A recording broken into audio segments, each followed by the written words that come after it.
Magic Mike Show, where you hear the experts speak. The Magic Mike Show. Tune into the show every week. The Magic Mike Show. You can trust the show is the bomb because it's being brought to you by RacingDudes.com. What's up, everybody? I'm Magic. And I'm Mike. And this is the Magic Mike Show, and I'm still finishing my lunch. Mr. Somich. That's a big old sandwich, huzzah!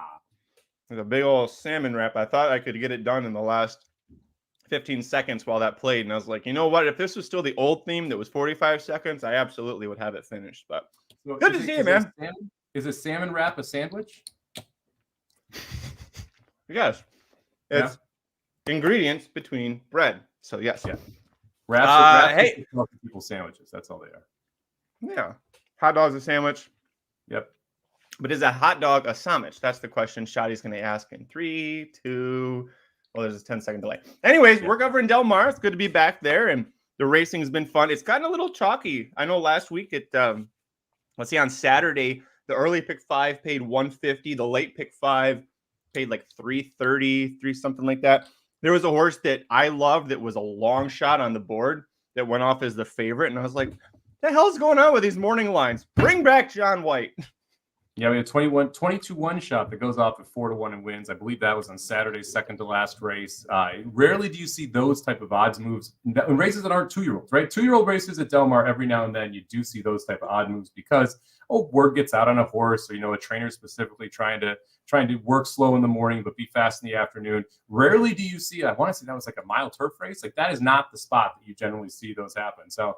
There was a $14.95 pick 5 last week. I hit that one. Really proud of myself. But it's interesting because we saw just price after price roll home at Del Mar, and now it's just nope. We're getting chalk. We'll see if we can break that streak this weekend. I do like some of the favorites, but I do think there's a couple interesting price horses in these spots.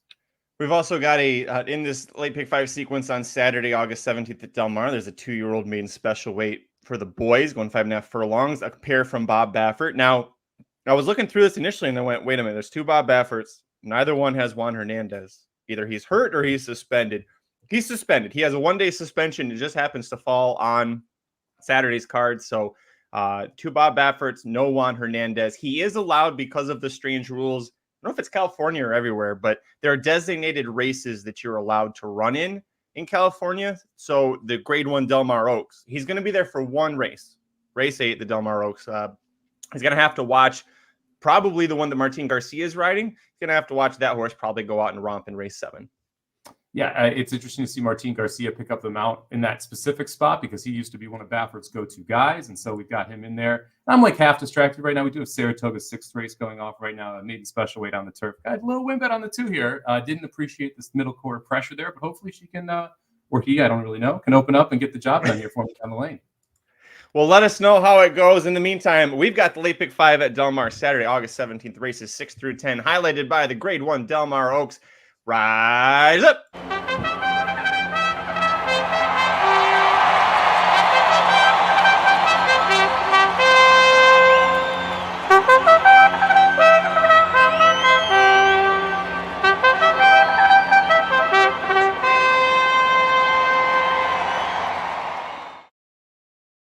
I have no idea what happened in the race, but watching your facial reactions in the background, you went from to God damn it real quick.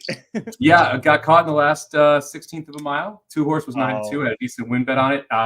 The horse I have in the pick 4 and pick 5 caught the 2 horse. So I guess that's a positive, 11-1, the 5 horse. But the win bet would have been nice just to get that puppy home. Ended up running second, went 5-2, and then I believe the 10 and 9 stormed home for 3rd and 4th. My dad probably has the super. He's probably happy right now because those were my top 4 in the race. Hey, congrats. We'll find out how Papa Somich did in the order of finish there. In the meantime, first leg of the late pick 5 at Del Mar, Saturday, August 17th, race 6. It's a 5-furlong turf sprint. 8 older males at the N1X allowance level. And where'd you go on top? Okay, refocus here, Mike. All right, I went with the 7 horse. Eddie's last on top in this spot. I went back and forth on this race because I think there's some really interesting speed horses. News at 10, the 3 horse I think is interesting. The 8 horse Red Pill I think is awfully interesting. But when that speed sets up, it kind of opens up for a horse to be able to come from just off the pace. And Eddie's last has been a very, very consistent horse for Redham Racing, for Doug O'Neill. And you look back at the races that are kind of at this level, all of them are pretty competitive for Eddie's Last. The last race was the one issue there. And if you go back and you watch the race, the horse just didn't really have a chance to run that well. Broke out of the 8 post that day, was wide, got floated even further out. Never really got that run that we've consistently seen. You throw that one out and you go to the previous races at Santa Anita and down the hill. All of those were very good.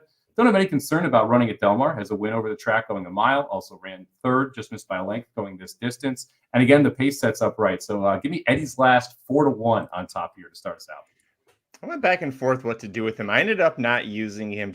He consistently sucks at Del Mar. Like, he's not had a good effort in the terms of facing this level of competition. I shouldn't say sucked overall. The one win he had, it came going a mile. Other than that, his best races have been at Santa Anita. His career high buyer at Del Mar came last time out when he was 9th of 10, beating almost 5 lengths. So for me, I'll pass. I do like the naming because Square Eddie was pensioned, and I'm going to guess that this was probably the last foal that he had that was before he ended up being pensioned as a sire. So cool name and bring, carrying on the legacy, though he is a gelding, so he can only carry it on so far. But I'll pass on him, but it was one I kept going back and forth on. And if you, the listener, decides you want to use him, it's not a bad use. The price I thought was a little surprising. I thought that I would, you would get a little bit better than 4-1, but maybe that'll change as it goes on. Top pick for me is going to be the 3, News at 10. You brought this horse up 6-1 on the morning line. Showed really brief speed in his North American debut on May 27th before fading. He got a 77 buyer. Any improvement off of that makes him a top contender in this race. I like that out of that race in May, he's been working steadily for a return, including 4 straight works over this turf course. And speed continues to be the name of the game on both surfaces, short and long at Del Mar. You don't have to be on the front end, but you do want to be forwardly placed. You don't want to be trying to close from the clouds. Anna said, I thought, was a perfect example of this in the Yellow Ribbon Handicap last week. She sat the stalking trip within a few lengths that we knew she was capable of doing, and she ended up getting a much easier win than it probably will look on paper in terms of the margin of victory. But you want to be forwardly placed. This horse, you would expect, is going to be flying out to the front early. John Sadler, when he's turf sprinting in the last 13 months, which is how long he's been using Hector Berrios as a jockey, just overall, Sadler turf sprinting, he's 15%. It's pretty good. When Hector Berrios rides a turf sprinter for the Sadler barn, it's a 33% win rate and a very positive ROI, so a flat bet profit. So I think that News at 10, with the race under the belt in North America, Sadler first time North America is not usually a positive angle. I don't even know if he's actually won once with a first-time North American starter in the last couple of years. But the percentages with Berrios are high. Sadler has been the leading trainer at Del Mar for the last 3 weeks now, 3 or 4 weeks. So all systems go for me on the 3, News at 10. Yeah, this was my second pick in the race. I went back and forth with News at 10 to be on top. My biggest issue was the 8 horse. I mentioned Red Pill, who is going to be absolutely gunning it. It's a Todd Fincher horse coming in from the little smaller tracks, Reducer Downs, Summerlin Park. I think he's going to be a pace problem. So my biggest concern here is will News at 10 kind of have to deal with that and get stopped? It's one of the reasons I like Eddie's Last, who I think is going to be able to stalk kind of closely behind those two and be able to make one run. But I would expect a big step forward here. This is the spot where you had that horse coming off of over a year layoff in that race earlier this year. Now you get less of a layoff. You got a bullet work last time out. Horse is really going well in the morning. You mentioned the percentages with Sadler and Berrios. We know I love Berrios. So the 3 I thought was one of those horses that kind of it ends up on your ticket, especially at 6-1. I mean, again, you're getting a nice price. I don't like some of the shorter priced horses in this race. I guess one of them really that I don't like. And so I liked being able to use News at 10 there at 6-1. Last horse on my ticket went 3 deep. The 2 horse Boss Sully, deserving favorite here in my mind. The big question is going to be facing Open Company. 6 of the 8 starts have been against State Bred Company. Both of the wins have been against State Bred Company. Both of the times this horse finished second and third have been in State Bred Company. So yet to hit the board against Open Company. But this is one where you're coming back and the numbers all fit for him to be very good. I think turf sprinting's his game. We've seen him go longer, 7+ furlongs in 4 of the last 5 races. If you take those out, all of a sudden, this is a very, very good horse with a positive progression. So 2 horse Boss Sully going to be the other one I use. I'll go 2, 3, 7 to get through here. I went back and forth about Boss Sully as well, and I ultimately passed just because of the layoff. It's concerning to me. We haven't seen the horse in 10 months. So I'm just, what is the horse going to be like first time back? He's never had a layoff to return from. He just, he started his career last February, raced pretty much all through the year through October. And you're right, the progression was nice. A step forward from that last out victory down the hill at Santa Anita puts him right there as a contender. I didn't want to take him at a short price when he's going to be off that layoff, but wouldn't surprise me if he wins. I went too deep, and I didn't want to do this because I know that, like, the big angle why you're not using him. I did use the one Fleet Feet, and I can understand why you wouldn't want to use him, because since he broke the maiden on March 9th, 2024, which was after 11 months away, he was 39-1, 22-1, 57-1, 15-1. So huge odds. And now he's here at 7-2. He's going to take a lot of money because that last out second place effort was an 88 buyer. But to me, I think a flat track, not going down the hill, a flat track sprint is really where this horse has proven time and again to be his best effort. He got that second last out with an 88 buyer, breaking from the rail. The horse that he beat for second by a neck, Nesso's Last Hurrah, was actually my best bet in her last race, and his last race, and he ended up winning a turf mile route at the allowance or claiming level. So a really good horse to be beating, a horse that really does well at Del Mar. The price is concerning, and again, I can understand if you want to pass because wedding funeral situation here, but the other two times he's gone short distance on a flat turf. He got second going 5.5 furlongs at Santa Anita, and he broke his maiden at Santa Anita going 6 furlongs. So he's got the similar stalking trip to the two. He's a horse that I don't have to worry about a layoff. I just have to take a much shorter price than what he's been in his last several starts. Yeah, I agree with you on everything you said. I think that you got to respect Fleet Feet. My biggest question mark for this horse is what are we going to see from an early pace perspective? I went back and watched the replay of that last one where he kind of switched styles. He came from off the pace instead of being on the lead, and he just broke slowly. And so I'm wondering if the slow break was the reason that he wasn't on the lead. He's also in the one post that day kind of got forced to stalk, right? I'm wondering if Fleet Feet tries to go or if we see that stalk again. I would almost rather, if I was betting him, know that he's stalking. Know that he doesn't want to go right to lead, because I thought that was a different dimension that he showed last time out that would, especially against this group, be better. So it's a big question of what Rispoli does when Rispoli been pushing all the right buttons this meet. So like as a jockey, there's not anyone else that outside of Hernandez probably that you could want to have on your horse. I think he might be part of the pace duel. Rarely do you see horses be able to, because they break slow and stalk doesn't mean they're going to stalk the next time. I guess the best way to put it. And so my biggest concern was he was going to try and go with the 3 and the 8. And if that's the case, I think he's in all world of hurt. If I'm wrong and Fleet Feet decides to stalk, I think he's got a shot in this race. But it was tough for me to really project what trip I think the one horse is going to get here. His maiden victory was the last time he was going short on flat turf. And that was also from the rail. And also a stalking trip. So I'm banking on it being a stalking trip. But if he breaks on top and Rispoli just reads the situation and lets the horse go, he's not winning that race. Patrick, real quick. Patrick brings up the 6 Tejon Pass, who's 8-1. A horse who's going to be trying turf for the first time. As a 2-year-old, he actually looked like he had some potential. He debuted against Slider, and EJ won the Cup. Both of those horses stakes winners. Broke his maiden second out, went to the Bob Hope, was third behind Nisos and Stronghold. Went to Oaklawn, was second to Valentine Candy, then faced Next Level in Woodcourt, then faced Timberlake and Common Defense in the Rebel, and then went to the Animal Kingdom to try Synthetic and was just a no-show that day. But Smokey was a good horse in that race as well. So he's been facing good horses. My concern is 5 furlongs is going to be way too short because the damn Foxy Sox was a 5-time graded stakes winner on turf, all routing, was 0 for 6 in her lifetime when sprinting. So I think this is just a bring the horse back. We'll, next time out, we'll stretch the horse out. And I think that's when you would want to play the 6 Tejon Pass. I don't hate the use. I think it class-wise, this horse fits, right? You went through all the laundry list of horses that are good that were in front of them. The 6 furlong sprint on the dirt at Oaklawn, we saw a stalk and close style trip, which is exactly what I would want here if I'm Tejon Pass. You've got Justify on the top, who's been a very good turf sire, surf sire as well. Yeah, there we go.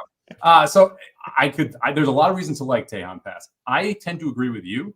Feels like this is almost a prep race where I expect we're going to be a little bit further behind because the pace is going to be pretty hot here. You're going to see somewhere in the 21-44, probably 21-44s.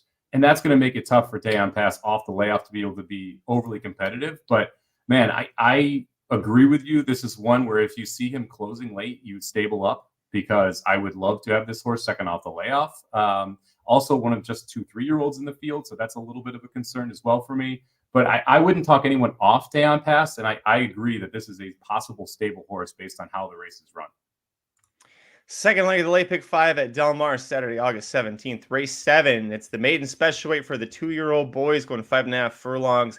And 2 Bob Baffert horses in here. It will be a field of 6. The number 6, Toppers at Seaside, who I think was, if not the longest shot, one of the longest shots in the whole field here, will scratch. So a field of 6, 2 Bafferts. And with no Juan Hernandez, it seems like Martin Garcia is going to pick up the mount on the 5 Citizen Bull. Is that who you made your top pick? It is. I didn't get overly creative here, I guess, as we'll say. I went Citizen Bull on top. Martin Garcia feels like the JJ Hernandez fill-in here for this Baffert ride. You've got Gutierrez on Kalleward, who's looks like the weaker of the two based on what we've seen in the morning from these 2 horses. So I'm going to put Citizen Bull on top. It's been working well. We all know Baffert around 30% for the meet and 30% first-time starters. This is an expensive Into Mischief horse. Sold for $675,000 to your what is it, the Avengers, is that right? The Avengers, yep.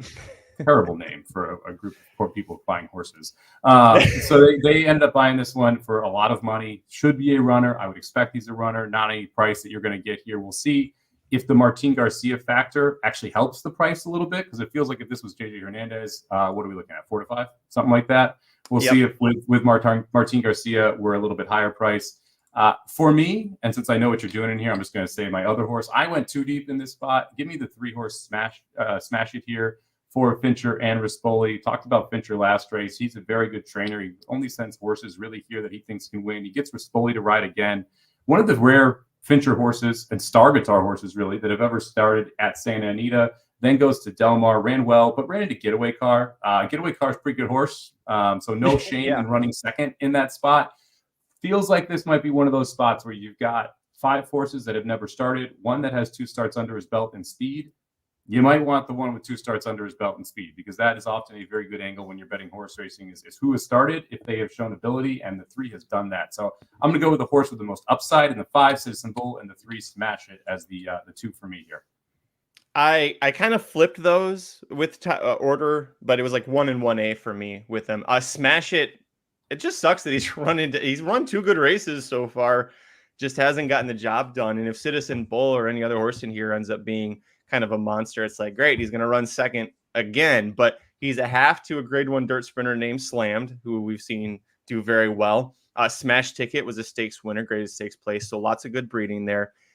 If Citizen Bull gets bet heavily, if you're thinking like a single race bet, it's too bad this is the second race this sequence, because I would almost single Citizen Bull if he was going to get bet very heavily here. Bob Baffert at Del Mar on dirt with debuting 2-year-olds.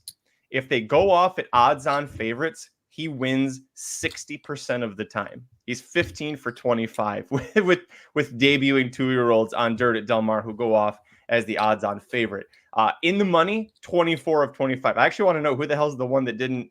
Oh, Gold Rush Candy is the only one that didn't finish in the money, and that horse is like a low-level claimer in Arizona right now. So it's incredible that he's just, when the money's on a Baffert debuting horse, it's usually pretty right. So kind of watch the 5 Citizen Bull. Maybe, Mike, a good option for people is, since we won't see the odds to start the sequence, would you look at the will pays for like the doubles to see if the 5 is just leaps and bounds better or shorter price than everyone else? Yeah, you look at the doubles and you look at the pick 3 will pays, and you're going to be able to see the double probables, right? The pick 3 will pays won't be valuable. So look at the double probables, right, from the 6th race into the 7th race.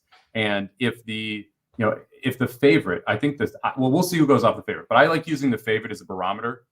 If the favorite, let's say that the favorite into Citizen Bull, the double pays $6, and the favorite into Smash It pays $14, and the favorite into the 2 Kalleward or the 1 Unique Power pay $16, $17, that tells you right there the Citizen Bull is going to go off at sub-even money. And so I think what you're getting at is you hit the all button here. But if you do see those doubles with the extremely low will pays, maybe bet your ticket for $3 instead of 50 cents, which will cost the exact same amount. And then you just single Citizen's Bull in this spot versus hitting the all button. Yep, thank you. You outlined that perfectly and much more eloquently than I would. It's almost like you talk on air for a living, Mike Somich. You do too, buddy. You do too. I don't know why they still hired me to do that, but you do it much better. No, listen, I am going to hit the all button because I thought you could go through here and make a case for a lot of horses. The one unique power is 3-1. Sadler's the top trainer. You've got Hector Barrios riding. We just talked about how great those two are together. He's the second foal out of Unique Bella. If you remember Unique Bella, she was a Jerry Hollendorfer horse that was a sprinter that was like unbelievably talented, but also an absolute nutcase knucklehead. When the Breeders' Cup was at Del Mar in 2017, Aaron and Jared and I went to some other people went to the backside just to see the horses. And when we got to the Hollendorfer barn area, they had security that wouldn't even let you get close to the shed row. And Unique Bella was way in the back by herself, separated from the other horses by several stalls. And they were like, you can't, nobody's allowed to go over there because she's just bonkers. She's insane. And then she went out and was insanely bad in the Breeders' Cup Filly Mare Sprint. We should have known not to play her there. But there's a lot of talent. But because of that tap-it breeding that Unique Bella has, I don't know if this horse breaking from the rail is going to do anything. The 2 is the quote-unquote other Baffert. 6 winners, siblings, bred by Summerwind Equine, a $700,000 son of Authentic. So a lot of people thinking there's something here to this horse. Smash It, we talked about. Post-game, I'm never on the right side of a John Sheriff's horse, but it's had some really good works, and Edwin Maldonado is as good as anyone on the front end with horses, and is a horse named Heaven Street, who won almost $500,000. So there's potential there. And then the 7 power play. Okay, 5-1, but Mandela, first-time starters, 29% with an almost $3 ROI. Like, I could go through and make a case for a lot of these on paper, but to get back to what you said, if the probables, I'm sorry, I keep using the wrong word. If the probables for the double indicate the 5 is going to be a big favorite here, I'll just single the 5 and play this a lot heavier. Yeah, you like going through this field. This is one of those 2-year races I love, right? Because the one horse, Into Mischief, Unique Bella, you mentioned it. Into Mischief stands for 250. That horse would have sold for at least 750 if that horse hit the market. But Don Umberto keeps it in the stable after breeding it. The 2-horse Authentic, $50,000 stud fee, sold for $700,000. The 3-horse we have at least races on, although Star Guitar clearly up against it from a sire perspective in this one. The 4-horse post game, Nyquist stands for 85. Horse sold for $550,000. Citizen Bull, $675,000 son of Into Mischief, and the 7 power play, $375,000 son of Authentic, who stands for 50. So you saw all of these horses garner attention at the auction, all show up in the same race. Now, I am a little interested to see, because it is the same connection, same ownership group on the 2, if the 2 and the 5 both run. They have run them again. They have run horses against each other before, and often when they do that, if you like see how their careers went moving forward, one was much better than the other one. The other one usually ends up with Brittany Russell in Maryland in about 4 to 6 months. But yeah, we'll be curious to see what they do. Car Ramrod called me eye candy. Someone has to look good next to Kurt Hoover. Eye Candy, spelled with an A-Y-E Candy, is actually a Todd Fincher trainee who is a half to Senior Buscador and Sheriff Brown and yada yada, who's a 2-year-old. Actually, no, she's 3 now by Candy Ride, but she's been running at Del Mar a little bit for Fincher. Still a maiden, but watch out for Eye Candy. Sorry. Anyways, I saw that, got distracted. 3rd leg of the late pick 5 at Del Mar on Saturday, August 17th, race 8. The grade 1 Del Mar Oaks. We've got a field of 8 3-year-old fillies going to be routing a 1 mile and an 1/8. Several horses coming out of the local prep for this, which is the grade 2 San Clemente handicap. And the winner of that race is your 8-5 favorite. I Scream, You Scream. My girl. We talked about this one in a previous Magic Mike show. This was a single for me. She did not disappoint at all. She looked dominant really on the front end, going 1 mile in the San Clemente, that grade 2 race.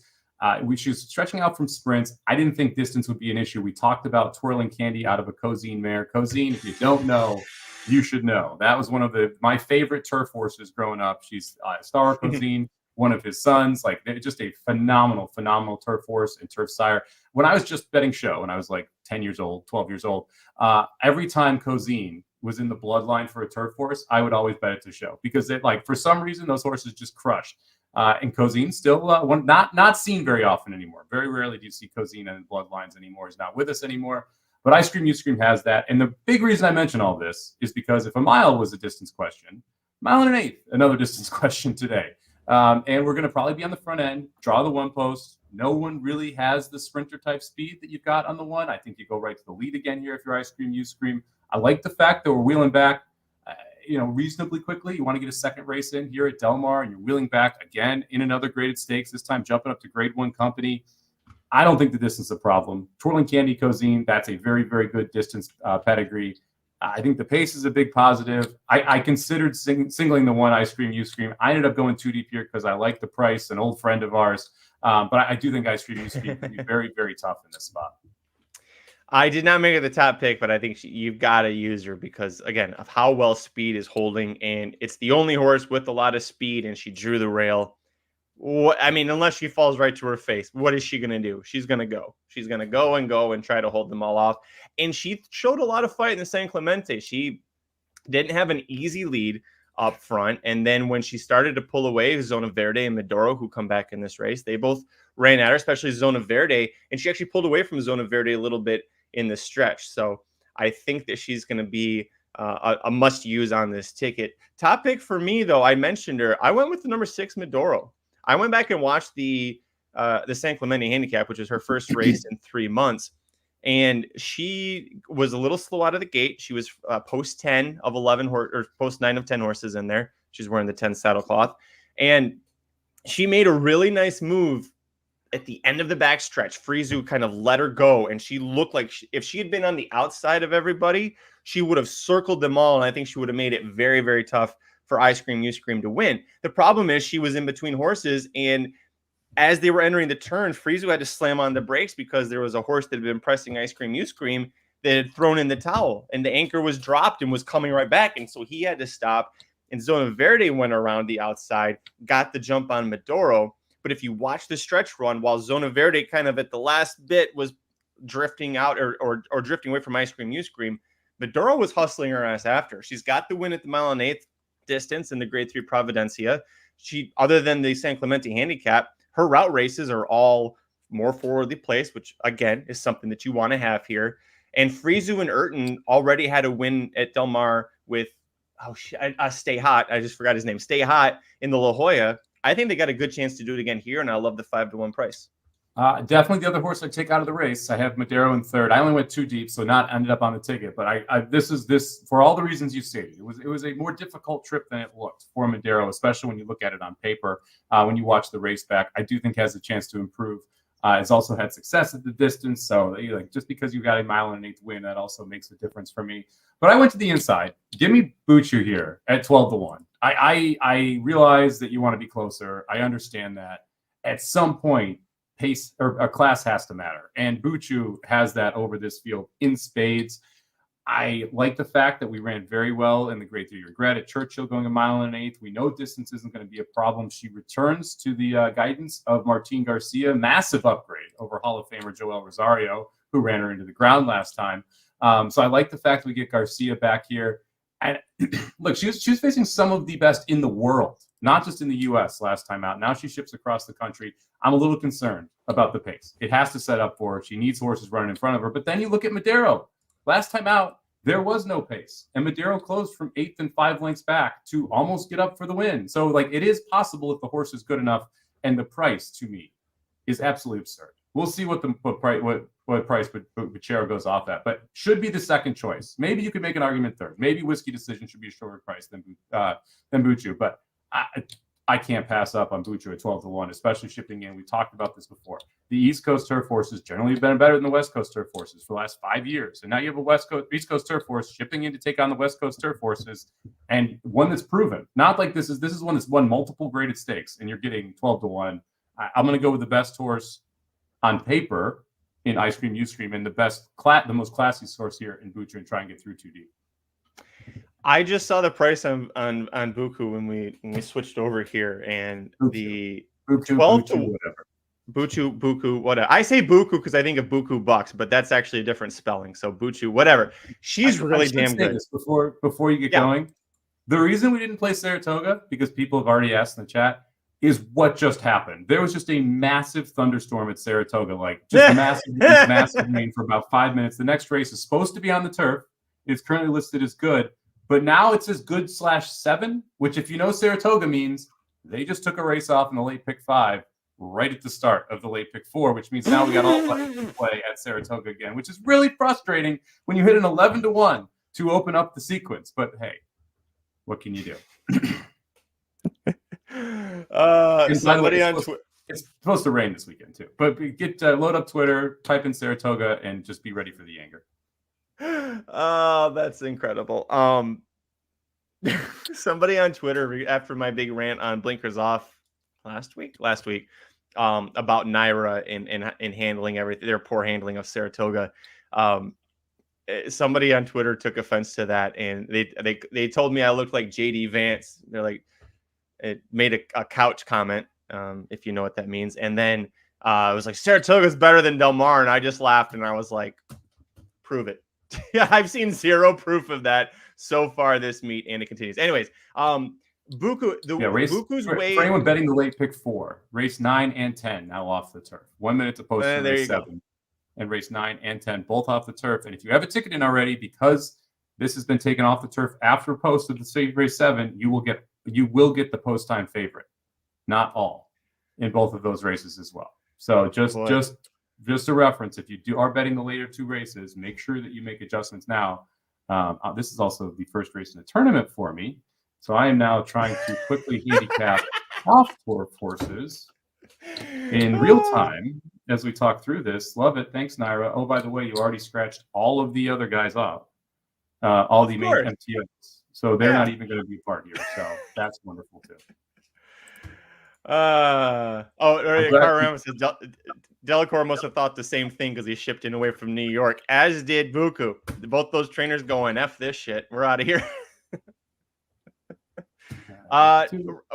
Ron, I will say, yes, Ron Birch asked any chance of Buku shipping in. I believe so. Yes. I'm pretty the whole plan has been for her to target this. It's been the plan for a couple of weeks for trainer Phil Bauer. If Buku's way of winning is the Appalachian trip that she had when she won in April, which is very similar to what Maduro's trip was in the San Clemente, in the sense that far back early, a middle move in the back stretch to get into position and be closer within striking range off the turn is why Buku won the Appalachian. It's what Friese tried to do with Maduro before he had to slam on the brakes in the turn. So it wouldn't shock me. 12-1, fantastic price on her. I did use Whiskey Decision, who is the horse that Carremra brings up. Arne Delacour ships this horse in. Perfect 3-for-3 routing. Perfect 2-for-2 on turf. Those turf wins came at 1 mile and 16th and 1 mile and 1/8. She got the stakes win last out as a field of 9. She was the 20-cent favorite. She was supposed to beat those horses, and she did pretty handily. But it was 1 mile and 1/8 at Delaware Park. She proven that she can handle the distance.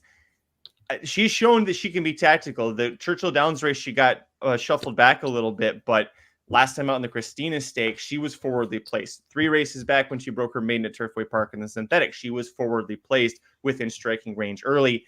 Umberto Rispoli getting aboard is what swayed me onto her too. I think Rispoli showing that he's going to ride for Delacour in this spot is a big one. Delacour is one for his last 27 in graded stakes races, so he's not a trainer who's known for a lot of graded stakes success, but he doesn't have a huge sample size, doesn't have a huge barn. He's very picky about where he sends his horses, and he's striking a 20% win rate this year. So I will take that Whiskey Decision. And then, so I went 1-3-6. Mike is 1 and you're just 1 and 5. You just went Ice Cream, You Scream, and Buku. Yep, just 1 and 5 for me. Get this 4 home. All right. Love the McMay pick 4 at Saratoga. At least we got that one home. Congrats. But is it going to pay well? You got an 11-1 home last race. Yeah, I just hit, and the bomb just hit $1,500 on the mid pick 4. 7-1 on a pick and 11-1. People, come on. That's why Saratoga's awesome. That's why it's awesome, baby. And that also means we are now 4 for 5 in the late pick 5. Because we had the 11-1, we've got 2 all races to close it. And now we just need to win that third leg, and then we have the pick 5 however many times because the last 2 races are all. There you go. That can't be hard, right? Just win one more race. Yeah, one more race. Just one more race in Saratoga. The 9th race, the second to last race of the Del Mar Late Pick 5, Saturday, August 17th. Race 9, it's a 1-mile dirt route for 8 older males in for $12.5K claiming tax. So we went from a grade 1 race with a bunch of 3-year-old fillies with a ton of potential. It could be, stars. Buku is a star already. And now we're at this level where maybe some of these horses at one point could have been a star. and now they're in for $12,500 claiming tax. Where are you going on top? This race is a mess. I did not like this race very much. I felt that there were two options, single or spread. I decided to go the spread tactic. It's one of the reasons why I only use two horses in the other ones. And when I think a race is a mess, I'm usually going to go price hunting here. So give me the number 6 Zimba Warrior on top, 8-1. It's going to be second time in his barn, second time over this track. Horse has won twice at Del Mar, 3 times at the distance. Has been in the money 5 of the 8 starts at Del Mar. The numbers are good enough, has enough tactical speed to at least be relevant toward the start. Ran a good second last time out. I think you're going to see some improvement here. Second time in the barn, has 20% off this type of layoff, or second off this type of layoff. Maldonado, I like him riding back on this horse as well. Note that he rode the horse to his second highest buyer of his career back on July 1st in 2023 as well. I feel like Maldonado is going to keep this horse a little bit closer than some other jockeys might. So for me, I'm going to go with the 6 horse here, 8-1 on top, Zimba Warrior. You know, if I didn't have a single in here, this Zimba Warrior was my second choice. Because you made good points, but also Maldonado getting aboard makes me think, all right, this horse will be more forwardly placed than he has been in some other spots, and it's where you want to be. I singled the 2 Tiz Talk. I don't love that he's the 5-2 favorite, but to me, I looked at this race, I was like, he's the only horse I didn't kind of hate. I only partially hated Zimba Warrior, but other than that, Tiz Talk was the only one I went, you could win this. He suits the level just fine. He's got that forwardly placed running style that should serve him well in this setup. Armando Ayuso's back aboard. He was aboard for 2 of this horse's last 3 wins. Those were all dirt routes. And the one time that he lost at Del Mar was one start. It was going a mile, 16,000 non-winners to 2 lifetime. He lost a very, very dirty bob on the wire. The trainer, Jorge Parabon, all right, he's 0 for 12 at the meet, but this horse has been running well. And he has a flat bet profit in dirt races with a 17% win rate. That's dirt sprints and dirt routes, both of them. 17% flat bet profit. This is the risky move for me. I'm going to just single the 2 Tiz Talk. Yeah, second pick for me. Agree with everything that you said there. Has one run at a mile over this Del Mar course, ran second. That was a little bit higher of a level, 16K instead of 12K, 12,500 claimers. Raced you back at Los Alamitos, was very good. Came back on the turf, wasn't as great, but now we're getting back to the dirt. Horse has been successful at the distance, 12 races, 4 wins, 3 seconds. So it makes a ton of sense. I wouldn't argue with the single here. Like I said, it feels like a single or spread race, so I don't hate the idea of you singling. Third horse for me was the 3 Stop and Trace, right to the outside, 3-1 on the morning line. A horse that just kind of fits with this level. I think has a chance of getting the lead as well. One of the fastest horses early in this spot. We've consistently seen him forwardly placed in races going a mile. That's what we've talked about here. You want to be forwardly placed at Del Mar right now. So I will take a shot there with, it's going to be the 8 who could possibly contend with him. But to me, when you have, I don't know, like we've watched Del Mar a ton. How many times have you watched the low level claiming where a couple horses go for the lead in the first turn and then the inside horse ends up like 2 lengths ahead of everybody else because like the second place horse just fans out and it doesn't want to press around the turn because then you're going to be pressing the whole backstretch. Kind of feels like the 3 and the 8 both go, and then all of a sudden the 3's ahead by 2 lengths at the top of the backstretch. So going to use the 3 here as a speed play, and then give me the 4 horse. Big Buzz.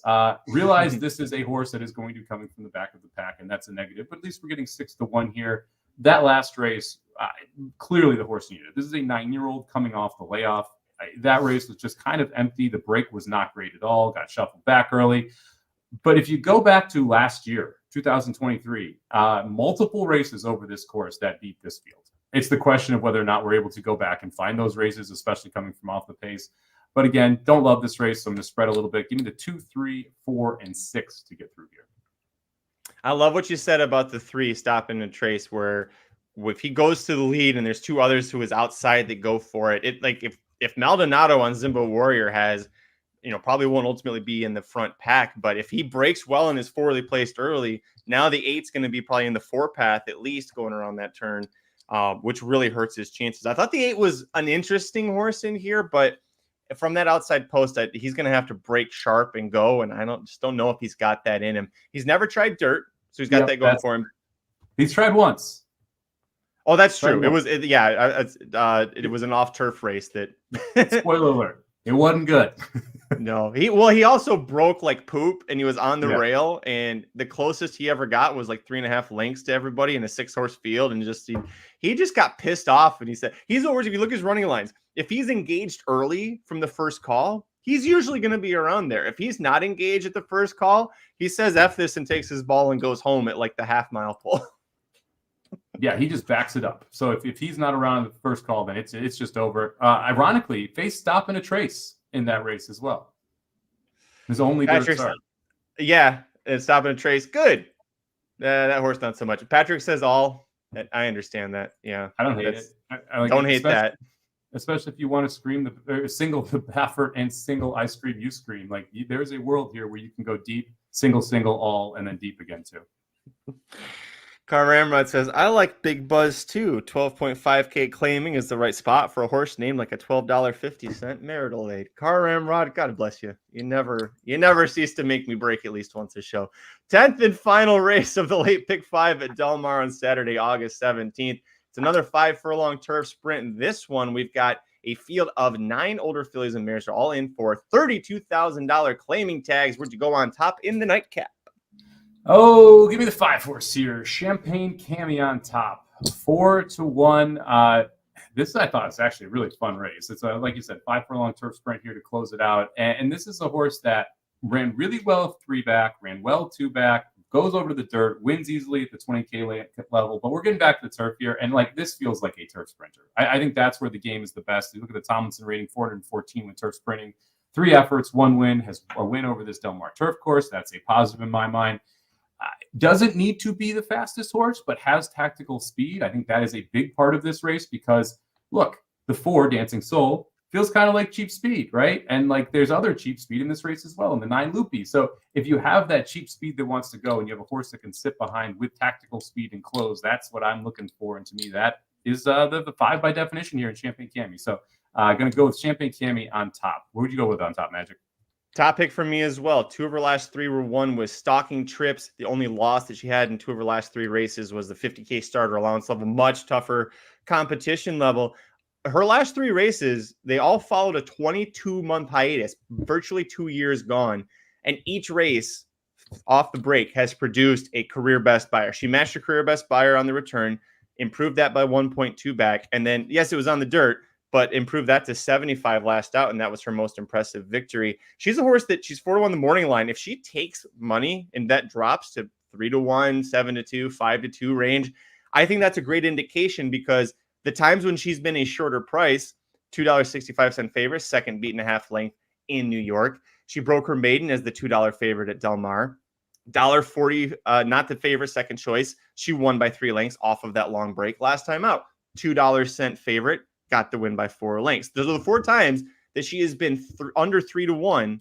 She's either won or been within a half a length against some really good horses. So if she takes some money, it's the one time you're like, oh, this is good. This is a good thing that our horse is taking money because she's probably going to run well. A second for me, the number 4, Dancing Soul, 9-2 on the morning line. A horse that's been running at Los Al a lot, but occasionally leaves Los Al to go try the turf to be sprinting. And okay, so it hasn't gotten the win, is 0-6 on turf. But how about at Del Mar specifically? 4 starts, 2 seconds, and a third. She tried the turf at Santa Anita, 3 starts back, set the pace with Barrios, ended up being 4th, beating a length and a quarter. You know that she's going to go. She's been racing against mixed company at Los Al for a while. She's been doing well. A little bit of a case of second-itis there sometimes, but she just has such good speed early on, and it's Hector Barrios aboard once more. I'm going to use her. I think that she could be very dangerous from this kind of inner post 4. Yeah, she's just a heartbreaker. That's why she didn't end up on my ticket. Like you mentioned, she makes the lead, and then she's like, nah, I don't really want to win. She gives you a thrill, but then you get killed. Yeah, exactly. Just like that. Just like the marital Big Buzz, right? So it's one of those where I can't back a horse like that. Especially, I mentioned the cheap speed, the 9 Woodward Way, the 6 horse is going to totally go as well. There's enough speed in here where it just doesn't feel like any of them are going to be able to hold on, and that's why I ended up away from her. But second pick for me, and I honestly have no idea why this horse is 12-1. A Day in Asia, the 8 horse. We'll see what this goes off at. It should sure as shit not be 12-1. This is a horse that was in the D'Amato barn, ran in claiming company for the first time last race. Prior to that was $50,000 allowance, $101,000 overnight stakes, grade three. And now we are back in the claiming level. And I realized things didn't go well last time. I'm willing to give this one another shot, especially at 12-1 with a horse who's got numbers that almost tower over the rest of this field. If you look back far enough, I don't understand the price at all. Don't understand the price at all on a day in Asia. It's not like the trainer is incapable of going and claiming. In fact, Van Belvoir, 23% off the claim. It's not like we're going to a terrible jockey. Oh, it's Rispoli. Like everything kind of fits for this horse to bounce back and respond. And even if we go back and we run two numbers where we lost in the allowance, where we lost in the stakes races, all of those are good enough to win this race. So yeah, give me the 8 a day in Asia 12-1. That'll be a win bet for me if the horse is actually 12-1 when they walk in the gate. I'm guessing we're talking closer to like 9-2, 5-1. So exits or has left the My Racehorse team, and I think that's part of why she was favored, although she'd never been favored before in North America. I went back, I watched the replay for that, and she kind of ranged up and had a good momentum off the turn. The winner, Paleo's Princess, had gotten everything her own way, and I think kind of broke the 8's heart. Like the 8 was chasing, and then because the winner just had no pressure early, just drew right off, and then the 8 was like, shit, okay, like, and just kind of ran out of gas, but adds the blinkers. And first off the claim for Van Belvoir, 23% with a $1.18 ROI. So the ROI is not so great, but being 23%, that's pretty strong. And you mentioned the back class. She was at New York. She was at Keeneland. She was at Woodbine. Like her North American debut was the grade 2 Royal North up at Woodbine, where she was 5th, beating half of field home. So what do you think they go opening quarter, opening half in this race? Geez, they've got to go sub 22, right? With the 4 in here, with the 2 in here. And what do you think the average opening pace for 5 furlong Del Mar Sprint is? The average pace is what? 21-4, 22 flat maybe. And yes, right in that range. Average half is 45 flat. In the race that Day and H was in last time, they went 23-46 for a 5 furlong turf sprint at Del Mar. This is going to be a very different style race than what that one was. I'm willing to forgive, considering how slow that pace was for this track at this distance. Great point. I will say that again, we're not morning lines odds makers. We don't want to be morning lines odds makers. That sounds like a thankless job. 12-1 feels like a bad line for a day in Asia. We'll see what she goes. My guess is that she'd be like 6-1, 8-1 range. 5-1. That's my guess. Even lower. Okay. Yeah. Anyways. Yeah. Anyway, we both like we the agree. 8. Yeah, we agree on 5. We agree on 8. I had the 4, and then last horse for me, number 2, Avantap. I'm going to first off the claim for Steve Knapp. The horse was with Mark Glatt previously. Last time out, she didn't have a really good trip, but it was that same race that Paleo's Princess ended up winning by. But if you scratch that off and you look at her other short races, she broke her or got a win 3 races back against $25,000 claimers, San Diego, in 5 furlongs. She's won at 6.5 against 50K starter claimers. She's won at 6.5 versus 25K, 9 winners of 2 lifetime. She shows up with good efforts at these short turf sprint races. She's 0 for 5. It has never hit the board at Del Mar, which is a little like, at least on the turf, which is a little like, that's not so great. But if you look back at who she was facing, it was always higher level of competition. So now as a 6-year-old mare, all right, we got to be realistic. We put her into these spots, and I think she's going to be good. Like I said, 17% first off the claim for Steve Knapp, who's also 17% with turf sprints. Those are all good angles there. And when Antonio Frisu specifically has ridden Avantap, he's ridden her 5 times. He got 2 wins and 3/3. So she shows up when the Italian Stallion hops aboard. So I don't like the price at 3-1, but I've got to use Avantap here on the ticket. Yeah, I was between the 2 and the 3, and I ended up on the 2 as well. It's the return of the Mac, baby. Return of Antonio Frisu, getting the back aboard, which was really the difference for me. That and Tiergarten been going longer, going to close. I think Avantap is going to be a little more forwardly placed. So the combination of those 2 made me round out my ticket with the 2-horse Avantap as well. Well, that's going to do it for this episode of the Magic Mike Show. Thanks for joining us to talk about the Late Pick 5, Saturday, August 17th at Del Mar. It's a fun sequence, and you've got grade 1 races immediately followed by 9-year-olds running for $12,500 claiming tags. It's a great mix of everything, and it's a really good test of your overall handicapping skills, because you've got to be able to do everything to hit this sequence and get it right at Del Mar. I'm not going to forget this time. For the podcast listeners, we'll read our tickets out one last time. The visual people, I was going to say visual watchers, and that was a little bit of redundancy. You can take a look down below for our tickets. I will start for 50 cents. I'm going to go 1-3. Hit the all button in the second leg, which is 1 through 5 and 7. Then 1, 3, 6, single the 2, and then 2, 4, 5, 8, $72 for me, Mr. Somich. I'm going to play a $72 ticket as well. Give me the 2, 3, 7 with 3, 5, with 1, 5, with 2, 3, 4, 6, with 2, 3, 8, $72 for 50 cents. And then we have the question here, Magic. Who do you like in the Lake Placid and the Alabama? We'll see if the Lake Placid's on turf or if it's run on Saturday. I think that is the first question that kind of comes there. So that is a little bit up in the air. We're going to have the Alabama mile and a quarter here, grade 1, the 10th race on Saturday's card. Magic, did you have a horse that you liked in this spot now that we know Torpedo Anna going to be Travers bound? I do. I cannot quit her, and this might be the race where I finally have to quit her, because I've been saying for forever, give Intricate pace to chase in a big field, and she can win. Her last 4 starts, 4 horses, 5 horses, 6 horses, 6 horses. There's 8 horses in here, damn it. Intricate, give me the win. Number 1, Intricate. I'm going to go with the number 2 horse here, Chatalas. Lone Speed. Yeah. There's the reason. That's it. Second, I don't want to second choice for me. Yeah. I don't want to play Candied at 7 to 5. Too short of a price, although I think probably your most likely winner, just not at 7 to 5 type range. So on a racetrack that is going to be muddy, that they probably will seal before. We saw that happen before a major grade 1 race, and then speed carries extremely well when it's sealed.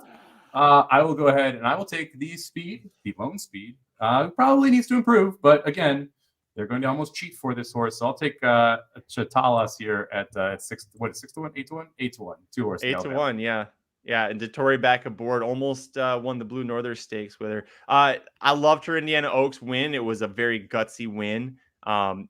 I saw someone, so actually one of the people who works with trainer Grant Forster had reached out to us and let us, who also, by the way, Grant Forster trains 5-star General, winner of the Long Acres Mile. If you haven't seen the finish for that, the horse came from nowhere and got up to win that race for a second straight. Really awesome race. Go check out that replay. Aaron and Jared were there live for it. But Chatalis was with Grant Forster for the Indiana Oaks, and I believe is also going to be saddling Chatalis, even though she's running under Mark Glatt's name. But I know that they're working together with her. The Chatalis was my pick in the Breeders' Cup Juvenile Fillies because of her ability to run so well on the front end. Now, she didn't break well, and so she lost all chance there, but would love to see Chatalis do well here. Candied is got talent. I've been saying this since she's a 2-year-old. She is a very talented filly. She does not change leads and run straight in the stretch to save her life. It's like, it's so maddening to watch her when you're like, you should win this race. You should win the Ashland. You should win the Juvenile Fillies. It's just, no, she can't change her leads and she can't run straight in the stretch. So, well, too much of a nutcase for me to use this. If Intricate doesn't win this, please do not let me ever pick Intricate ever again, because I'm starting to lose too much money on her, Mike. It's becoming a problem. Well, you will get a chance to have a real pace. Although, again, I'm not sure how much of a real pace it will be, because I do think it is just one horse that's going to go to the front. Yeah. And so while you do have a bigger field, that doesn't mean you have a faster pace. So we'll see kind of how that plays out. Fantasy football sleeper picks as we close the show here. I have one, so my favorite bet from a like prop or team total perspective, Dalton Kincaid over 750.5 yards. Dalton Kincaid, also someone I'm targeting in my drafts. He went for 673 yards last year on 91 targets. There are 240 targets that left the Buffalo Bills in the offseason between Gabe Davis and Stephon Diggs. That also makes up for 1,900 of Josh Allen's 4,200 yards. Kincaid is going to get 30 to 40 of those targets. If he does, he's going to have between 900 and 1,200 yards on the season. And I also think he has just a big year because he's the one trusted piece of that Bills offense when you're looking at a pass catching perspective. So like Dalton Kincaid quite a bit. Tajay Spears, late round running back for me. Absolutely love him there. I also think if you're playing in a 2-quarterback league, Bo Nix is worth a flyer. He's going to start every game. They're going to be behind a bunch. He's going to get a bunch of looks. And then I like, if you're looking for like deeper tight ends, I kind of like Brock Bowers, rookie tight end for Las Vegas Raiders as well. He's looked really good in the preseason. Who will though bet red zone? Will he be the red zone target? No. Keon Coleman will be the red zone target, and you can get him over 4.5 touchdowns plus 100. So Keon Coleman touchdowns and Dalton Kincaid yards for the Bills. I played both those bets. You looked at any fantasy stuff yet, Magic? I don't even play fantasy football. I was going to make a joke and say JJ McCarthy because I know that the poor kid is going to miss the season now. Yeah, knee injury. He's done for the year. So, yeah, honestly, Sam Darnold all of a sudden becomes a relevant fantasy quarterback as well because you've got Addison. What year is it? Right? Sam Darnold's relevant. You got Addison and Justin Jefferson on both sides. You've got Hockenson who's coming back 6 weeks into the season. So that's going to be a very good offense once they get rolling. If you're in and this is a deep cut here, but if you're playing best ball leagues, best ball means you draft and you cannot pick up or drop anybody or trade. So you overdraft and then you automatically get players inserted in your lineup, whoever scores the highest that week. So you have like 25 players on your roster. Let's say you have 3 quarterbacks. Whatever of those 3 quarterbacks scores the most, you get. A lot of times to win those leagues, you have to have like deep cut running backs and deep cut wide receivers who end up playing late in the season. Ray Davis, rookie running back for the Buffalo Bills. James Cook is having fumble issues in training camp. Ray Davis was at Kentucky the last couple of years, was a very good, very physical running back. They're going to want to run the football more. He's going to get all the goal line carries. Ray Davis on the Buffalo Bills, I think, a very good one from that perspective. If you want more football talk, I know over on Dudes Who Bet Sports later on today, Papa Dude and Aaron Hull. Oh, no, I'm sorry. That was this morning. I forgot they did this morning.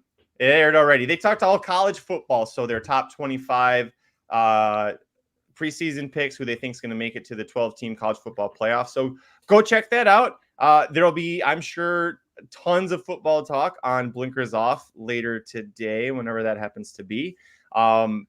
And then I've seen people say that they like Kyle Pitts, the tight end, for the Atlanta Falcons because of Kirk Cousins. Yeah, I mean, if he's properly utilized, he's going to be a lot better. It was a usage issue the last couple of years. Arthur Smith thought he was smarter than the room and ended up being dumber than the room, and that happens. That hurts players' production. So you should expect a better year from Bijan. You should expect a better year from Pitts. You should expect a better year from Drake London. To me, I would rather focus on them as a team bet. I just bet them to win the division than I would bet any specific player props. But I don't know what to expect from that Atlanta team. The problem with Atlanta too is they're going to be ahead a lot, so you don't know how much they're going to throw the football if they're ahead a lot. That division absolutely stinks. So we'll see how that plays out. But it's going to be fun, man. I can't wait for football to start. By the way, if anyone wants action tonight, Patriots. They've been steamed from +2.5 down to -3. I would bet them -3 if you want to just bet aside. I like the Patriots to win the first half, Patriots to win the game. So a double result. They have to be ahead at halftime and win the game. That's +120 right now on most books out there. The Eagles came out and said they will not be starting Jalen Hurts and that Kenny Pickett will not play. So it is Tanner McKee and it is Will Grier for the full game tonight for those Philadelphia Eagles. On the other side, you're going to see Brissett. You're going to see Drake May. You're going to see Bailey Zappi, and then you'll close the game out with Joe Milton, who was very good in his first preseason game and will cut up 3s and 4s on the defensive side, but will stink against 1. So I do like the Patriots tonight, first half and full game +120. Tanner McKee, I was like, I recognize that name. Went to Stanford to play quarterback. He's so popular that his Wikipedia page, the picture is an extremely distorted, blurry, like zoomed in shot from like way up in the bleachers of him at a practice squad. So that's got to change if they want him. Yeah, exactly. Thanks for the shout out, Chris. I actually went to the gym and then brushed my hair. I haven't even showered since the gym. So it just naturally looks this good, buddy. That's what it is right there. I'll be here. I'll be on FanDuel Race. I've got the 7 to 10 p.m. night shift Friday night with Michael Rona. I'm back on the desk with Michael Rona, who's my favorite race caller. He's the first one I ever started listening to back when they called it Santa Anita. So for me, it's a real treat to work with Michael Rona. It'll be late, and then I'll be on the desk 8:30 to 12:30 and 9 to 12:30 Friday and Saturday mornings with the great Scott Hazelton, who I did my audition with to even get the job.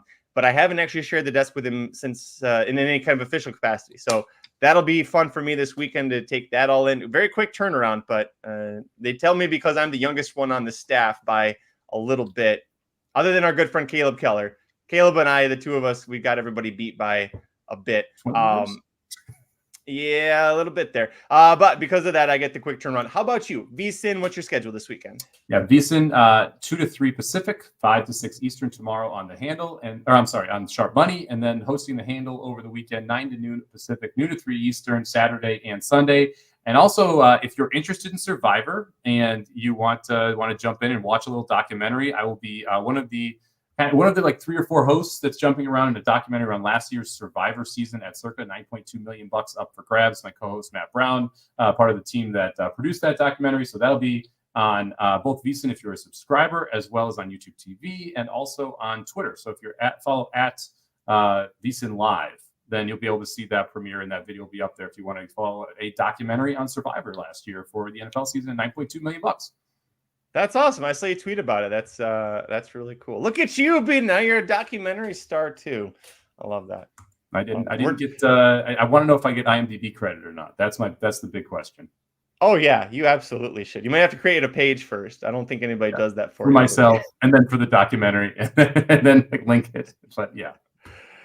Follow us on Twitter. I'm at Curtis Kalleward. He's at Somobomb 18, number 1, number 8. We'll be live on this channel here in about 40 minutes for another Hawthorne show with myself, Aaron Haltman, and whoever else decides to show up. I don't want to offer you because I know you probably have to go pick up Lily, but yeah, we'll have a lot of fun. Join us for some live Hawthorne action, the late pick 3 over on them. But until next time, I'm Magic. And I'm Mike. Good luck this weekend. The Magic Mike Show, where you hear the experts speak. The Magic Mike Show. Tune into the show every week. The Magic Mike Show. You can trust the show is the bomb because it's being brought to you by RacingDudes.com.